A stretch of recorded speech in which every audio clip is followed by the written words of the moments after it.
안녕하세요. 엄마의 마음 열기 세 번째 만남입니다. 오늘의 주제는 삶과 마음으로 육아하기입니다. 우리의 마음이 육아에 있어서 얼마나 중요한지를 살펴보려고 합니다. 오늘의 초점을 함께 보실까요? 지난 시간에 우리는 하나님이 엄마로서 우리에게 무엇을 하라고 부르셨는가를 살펴보았다. 오늘 우리는 더욱 중요한 질문을 발견하게 될 것이다. 즉, 하나님은 우리를 어떤 존재로 부르셨는가? 하나님의 부르심은 처음부터 끝까지 우리의 마음과 함께 시작하고 끝난다. 하나님이 마음의 건강에 대해 하신 말씀들을 살펴보면서 당신은 우리의 마음이 그분에게 얼마나 중요한지 놀라운 깨달음을 얻게 될 것이다. 여러분, 마음은 어디에 존재하는 것일까요? 여러분의 마음은 어디에 있나요? 마음이 아프다고 할 때 뒤에서 꼭 안아주면 마음이 덜 아플까요? 아니면 손을 꽉 잡아주면 덜 아플까요? 아니면 옆에 가만히 앉아주면 마음이 덜 아플까요? 마음이라는 것은 도대체 어디에 있을까요? 히포크라테스는 마음이 뇌에 존재한다고 믿었습니다. 아리스토텔레스는 심장 안에 있다고 말하기도 했고, 데카르트는 마음이 곧 영혼이라고 주장하기도 했습니다. 파푸아뉴기니 사람들은 마음이 목에 있다고 생각을 합니다. 또 유대인들은 배에 있다고 하고, 서양 사람들은 마음이 심장에 있다고 생각을 합니다. 우리는 대부분 마음이 어디에 있다고 하죠? 가슴에 존재한다고 믿습니다. 그래서 마음이 아플 때 가슴이 아프다, 그렇게 이야기를 하죠. 마음의 실체는 손으로 만질 수도 없고 눈으로 확인할 수도 없지만 이 마음은 정말 중요합니다. 여러분, 몸이 아프면 어떤가요? 낫고 싶습니다. 살고 싶습니다. 그런데 마음이 아프면 어떻습니까? 죽고 싶습니다. 마음은 우리 삶을 지배하는 강력한 힘이 있습니다. 형체도 없으면서 가득 차 있고 수시로 변하고 통제하기도 어렵습니다. 인간의 삶을 좌지우지하는 마음, 오늘 3가에서는 마음이 엄마들에게 얼마나 중요한지를 살펴보겠습니다. 먼저 마음에 관한 하나님의 말씀을 살펴봅니다. 사무엘상 16장 7절의 말씀입니다. 여호와께서 사무엘에게 이르시되 그의 용모와 키를 보지 말라. 내가 이미 그를 버렸노라. 내가 보는 것은 사람과 같지 아니하니 사람은 외모를 보거니와 나 여호와는 중심을 보느니라 하시더라. 아멘. 하나님이 보시는 것이 무엇이라고 말씀하세요? 마음입니다. 하나님은 우리의 마음을 보십니다. 신명기 말씀도 보실까요? 이스라엘아 들으라. 우리 하나님 여호와는 오직 유일하신 여호와시니 너는 마음을 다하고 뜻을 다하고 힘을 다하여 내 하나님 여호와를 사랑하라. 오늘 내가 내게 명하는 이 말씀을 너는 마음에 새기고 내 자녀에게 부지런히 가르치며 집에 앉았을 때에든지 길을 갈 때에든지 누워있을 때에든지 일어날 때에든지 이 말씀을 강론할 것이며 너는 또 그것을 내 손목에 매며 기호를 삼으며 내 미간에 붙여 표를 삼고 또 내 집 문설주와 바깥문에 기록할지니라. 아멘.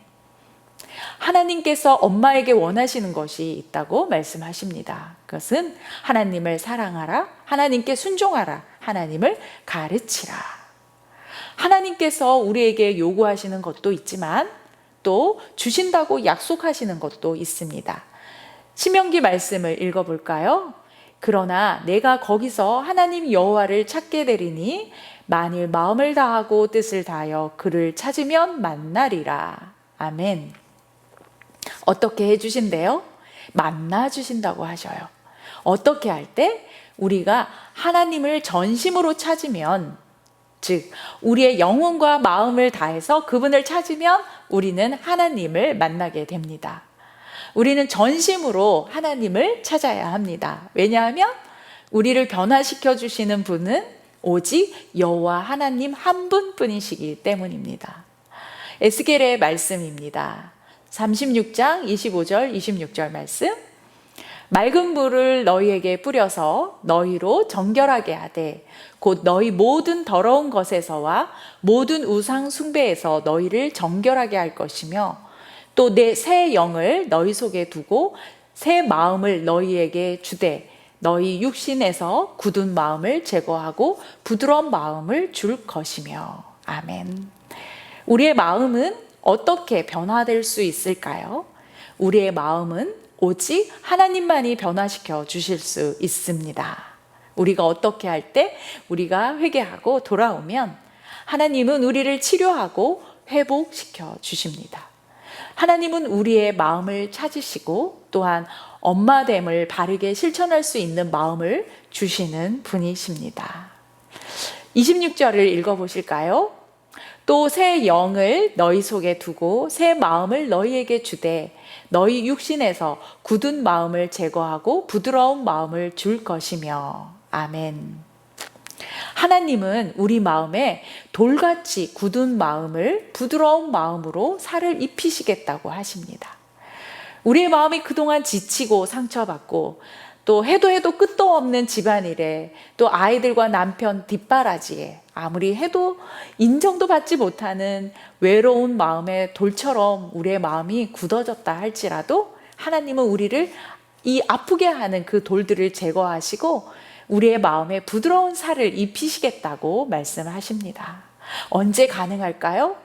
엄마들이 하나님께로 겸손히 돌아와 하나님만을 신뢰하고 모든 것을 맡길 때 가능합니다. 그럼 왜 마음의 건강이 중요한가? 예수님은 마음의 건강에 대해서 무엇라고 말씀하시는지 살펴보겠습니다. 마태복음 5장 8절입니다. 마음이 청결한 자는 복이 있나니 그들이 하나님을 볼 것이며. 아멘. 이 말씀을 유진 피터슨의 메시지 성경으로 읽으면 이렇게 됩니다. 내면 세계, 곧 마음과 생각이 바르게 되어야 바깥 세계에서 하나님을 볼 수 있다. 아멘. 마음을 바로 잡으면 자녀 양육의 한복판에서 정말 온갖 일들이 뒤죽박죽이 되고 무엇을 어떻게 해야 할지 모르는 상황이지만 그럼에도 불구하고 그곳에서 하나님의 임재를 볼 수 있다는 말씀입니다. 둘째는 입에서 나오는 것들은 마음에서 나오기 때문입니다. 마태복음 15장 18절 말씀입니다. 입에서 나오는 것들은 마음에서 나오나니 이것이야말로 사람을 더럽게 하느니라. 아멘. 입에서 나오는 것들은 마음에서 나오나니. 이 말씀은 우리 엄마들을 위한 경고의 말씀입니다.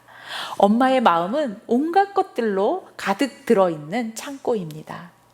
인생의 모든 희노애락이 그 안에 들어있지요. 그러다 보니 그 마음에 있는 것이 언어를 통해서 고스란히 아이들에게 드러나게 됩니다. 그런데 그것이 때로는 약이 될 수도 있지만 때로는 해를 끼칠 때가 아주 많이 있습니다. 누가복음의 말씀을 같이 읽어볼까요? 선한 사람은 마음에 쌓은 선에서 선을 내고 악한 자는 그 쌓은 악에서 악을 내나니 이는 마음에 가득한 것을 입으로 말함이니라. 아멘. 엄마의 마음 안에 선을 쌓으며 살기를 바랍니다. 악은 마음에서 시작된다고 말씀합니다. 우리 말씀이 좀 길기는 하지만 함께 읽어보겠습니다.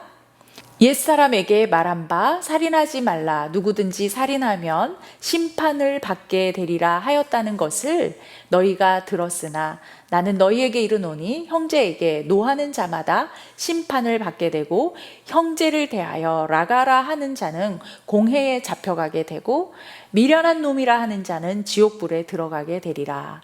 그러므로 예물을 제단에 드리려다가 거기서 내 형제에게 원망 들을 만한 일이 있는 것이 생각나거든 예물을 제단 앞에 두고 먼저 가서 형제와 화목하고 그 후에 와서 예물을 드리라. 너를 고발하는 자와 함께 길에 있을 때에 급히 사화하라. 그 고발하는 자가 너를 재판관에게 내어주고 재판관이 옥리에게 내어주어 옥에 가둘까 염려하라. 진실로 내게 이르노니 내가 한 푼이라도 남김이 없이 다 갚기 전에는 결코 거기서 나오지 못하리라. 또 간음하지 말라 하였다는 것을 너희가 들었으나 나는 내게 이르노니 음욕을 품고 여자를 보는 자마다 마음에 이미 간음하였느니라. 만일 내 오른 눈이 너로 실족하게 하거든 빼어 버리라. 내 백체 중 하나가 없어지고 온몸이 지옥에 던져지지 않는 것이 유익하며, 또한 만일 내 오른손이 너로 실족하게 하거든 내 버리라. 내 백체 중 하나가 없어지고 온몸이 지옥에 던져지지 않는 것이 유익하니라. 아멘. 말씀을 보면 마음에서 시작되는 것이 있다고 합니다. 간음, 살인, 원망, 서운함, 이 모든 것은 어디에서 시작된다고요? 마음에서. 그래서 무엇이 중요하다? 마음의 건강이 중요하다. 넷째는 보물이 있는 곳에 마음도 있기 때문입니다. 마태복음 6장 21절 말씀인데요. 내 보물이 있는 곳에는 내 마음도 있느니라. 아멘. 우리가 마음에 소중하게 간직하고 있는 것은 무엇입니까? 자녀들은 엄마의 마음속에 어떤 보물이 쌓여 있는지 잘 알고 있습니다. 또한 우리 하나님도 잘 알고 계십니다. 우리 마음속에 있는 보물이 사랑이 될 수도 있고 또 미움이 될 수도 있습니다. 예수님이 될 수도 있고 또 세상이 될 수도 있습니다. 학벌이 될 수도 있고 또 다른 어떤 것이 될 수도 있습니다. 하나님이 보시기에 또 내 자녀들이 보기에 가치 있고 합당한 보물을 간직하고 사는 엄마의 마음이 되시기를 바랍니다. 그 다음은 우리 모두는 마음을 다하여 하나님을 사랑하도록 부름받았기 때문입니다. 누가복음 10장 26절 보실까요? 대답하여 이르되 내 마음을 다하며 목숨을 다하며 뜻을 다하여 주 너의 하나님을 사랑하고 또한 내 이웃을 내 자신같이 사랑하라 하였나이다. 아멘. 우리는 모두 하나님 사랑과 이웃 사랑의 부름을 받았습니다. 우리가 하나님과의 바른 사랑의 관계가 세워지지 않으면 자녀와 부모의 사랑의 관계도 세워지지 않습니다. 자녀들 앞에서 전심으로 하나님을 사랑하는 본을 보이는 저와 여러분이 되기를 바랍니다. 그렇다면 자녀 양육과 엄마의 마음 건강은 왜 중요할까요? 자녀 양육에 있어서 엄마의 마음이 중요하기 때문입니다. 심리학자인 메덜라인 리바인이 이렇게 말했습니다. 자녀 양육을 잘하는 비결은 엄마의 마음이 잘 정돈되어 있느냐에 있다. 엄마들은 그들의 육아 역할을 하기 전에 충분한 사랑과 지원과 돌봄을 받아야 한다. 육아의 가장 중요한 것은 엄마들의 마음속에 있다. 공감하시나요, 여러분? 엄마들은 자녀 양육으로 인한 많은 어려움을 호소하지만 정말 중요한 것은 엄마의 마음이 문제입니다. 엄마의 마음이 정돈되어 있느냐, 그렇지 않느냐는 아주 중요합니다. 모든 환경이 힘들다 할지라도 엄마의 마음이 안정되어 있으면 우리 자녀도 그렇게 영향을 받지 않습니다. 그래서 부모됨에 있어서 가장 중요한 것은 마음의 건강이라고 할 수 있습니다. 또한 영적인 마음의 건강 또는 마음의 질병은 쉽게 전염될 수 있기 때문에 엄마의 마음의 건강은 아주 중요합니다. 베르테르 효과가 그와 유사하지요. 자녀는 엄마의 마음과 동일시되는 경향이 크기 때문입니다.